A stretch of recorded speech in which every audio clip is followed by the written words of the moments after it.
مذکر و مؤنث در زبان پشتو، نر او خیزه. سلام. در زبان پشتو برخلاف زبان دری میان مذکر و مؤنث فرق می باشه. مثلا در زبان دری واژه آمد برای زن و مرد یکسان استفاده می شود، اما در زبان پشتو برای مرد راغی و برای زن راغله استفاده می شود. حالا در زبان پشتو نشانه هایی برای شناخت نام های مؤنث ایجاد شدند که سبب تفاوت مؤنث از مذکر می شوند که در این درس ما آنها را بیان خواهیم کرد.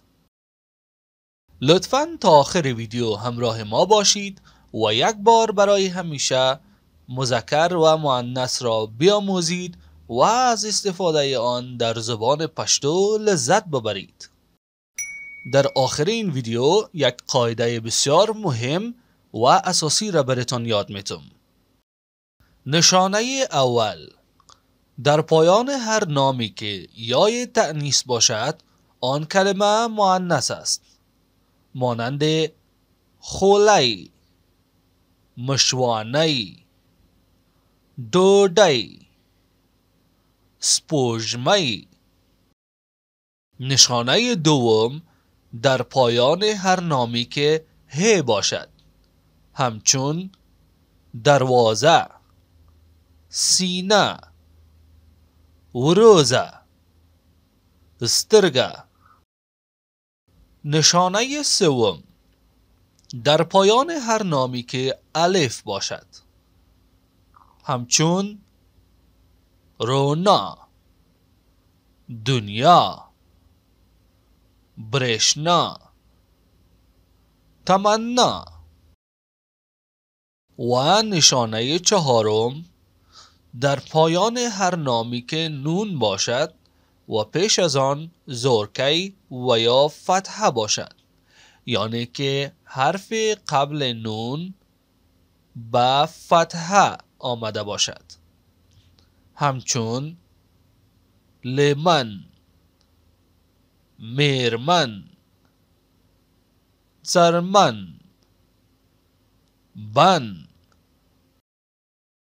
این چهار نشانه در ظاهر کلمات مشاهده می شوند و پیدا و ظاهر هستند، و اما مؤنث های دیگری را داریم که نشانه ظاهری ندارند ولی ما آنها را مؤنث می خوانیم. این مؤنث ها را ما به نام مؤنث های سماعی یاد می کنیم، چرا که این مؤنث ها ظاهر و علامت مؤنث را ندارند ولی ما به عنوان مؤنث آنها را یاد می کنیم. مؤنث های سماعی قاعده و قانون ندارند، اما نگران نباشین، تعداد آنها بسیار نیستند و هر بار که شما آنها را میشنوین به خاطر بسپارین تا بار دیگر به عنوان مؤنث سماعی براتان آشنا باشه. اما چند مثال بسیار مهم از مؤنث سماعی را بشنوین.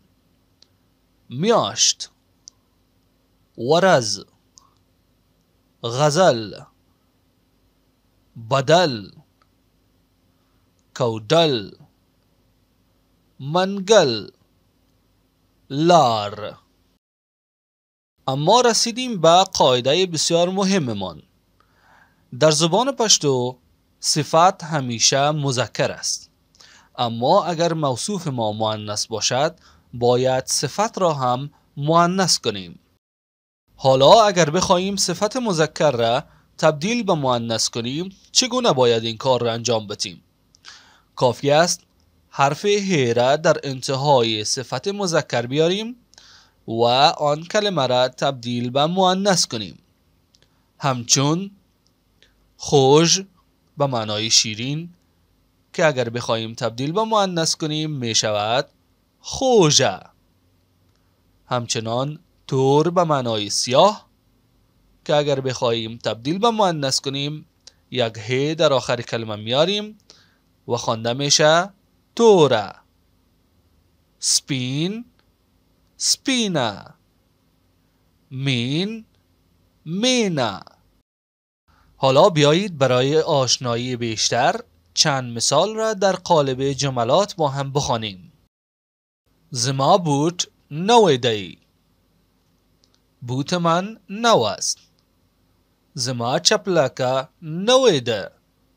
چپلی من نو است. زموگ بایسیکل راغی. بایسیکل ما آمد. زموگ گاډی راغله.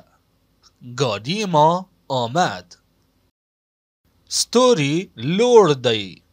ستاره بلند است. سپوږمۍ لوړه ده. مهتاب بلند است. خب عزیزان، حالا برای کار خانگیتان در بخش کامنت برایم بنویسین که هر کدام از این دو کلمه از چه نوع مؤنث می باشند.